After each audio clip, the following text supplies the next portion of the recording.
அதுக்கு இங்க பாருங்க விவாஸ், எலி தோன்றுன மண்ணை பாக்குறோம். இப்ப இந்த கண்ணை பிடுங்குங்க ஐயா. இங்க பாருங்க 2 வருடம் வளர்த்த புள்ளைய இந்த பெருச்சாளி இங்க பாருங்க எங்க ஓட்ட போட்டுருக்க பாருங்க. இங்க பாருங்க 2 வருடம் கஷ்டப்பட்டு வளர்த்த புள்ளைய ஏதோ இந்த பெருச்சாளி முதலீடு போட்டது மாதிரி இந்த தென்னம்பிள்ளைய அழிச்சிட்டான். மாட்டுக்கண்ணு எப்படி வைக்கணும்னு சொன்னா இத மாதிரி குழி எடுக்க, எண்ணெய் எடுக்காத வேப்பம் புண்ணாக்கு 1/4 கிலோ 1/2 கிலோ 20 கிராம் பூம்பும் பூஸ்டர் வேர் வளர்ச்சிக்கு. அடுத்து இதோட காஞ்ச குப்பை சாணி இருந்தா கொஞ்சம் போடுங்க. எல்லாத்தையும் மிக்ஸ் பண்ணணும்.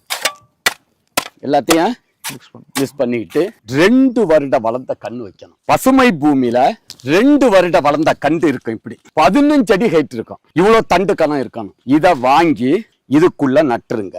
நட்டுட்டு இந்த மண்ணை எல்லாத்தையும் போட்டு மிதிச்சு ஒரு குச்சி கட்டணும். அசையக்கூடாது காத்துல. தண்ணி ஒரு வாரத்துக்கு 2 தண்ணி 3 தண்ணி விட்டுக்கிட்ட வந்து 3 மாதம் கழிஞ்சதும் கம்பை எடுத்துடணும்.